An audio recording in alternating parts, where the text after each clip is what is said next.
that I feel very hurt. Yeah, because I work here at Trendy 7. It's not an uncommon story in the city. A building gets sold, and then a local fruit market like this one has to pack up their bags and go. In this case, it's the Sun Hua Fruit Market at the corner of Augusta and Baldwin in Toronto's Kensington Market, a location it's called home for decades. If it's not redeveloped, I'll be very surprised. Michael Shepard is on the board with the Kensington BIA, the group in a recent post calling the news sad.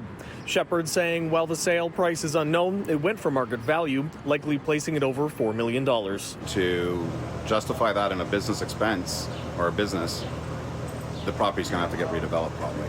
And that's probably what we're going to be facing in the next couple of years. He warns it's part of a trend of fresh food vendors closing their doors in the area. The exact kinds of businesses that originally gave the neighborhood its unique vibe. Like a fruit market like this, these are the kind of places that were responsible for a lot of the unique kind of architecture we see, right? Yeah, so Kensington Market originally is like an old Victorian neighborhood. And what happened is the ground floors turned into commercial sales for the first immigrant families coming here. And they'd live upstairs or they'd open up a new space. So their wares, like we see here in front, everything they had this right to build at one point, these build outs over the front of them. Kensington Market has become this tight, nice European style neighborhood because of these build outs that are here out over the boulevard where you can just order your coffee right off the sidewalk. There's not many places you can do that in Toronto. Hung, who works at the market, tells us he's sad to say goodbye.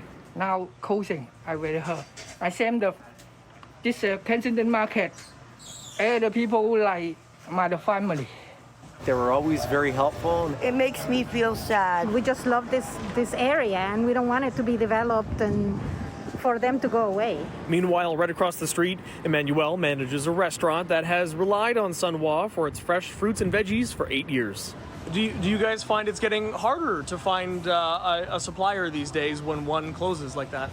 It's really difficult. This area used to be that pretty much 80% like vegetable places and little places to shop. Now it's been changing a lot. We have more restaurants, like a weed dispensaries.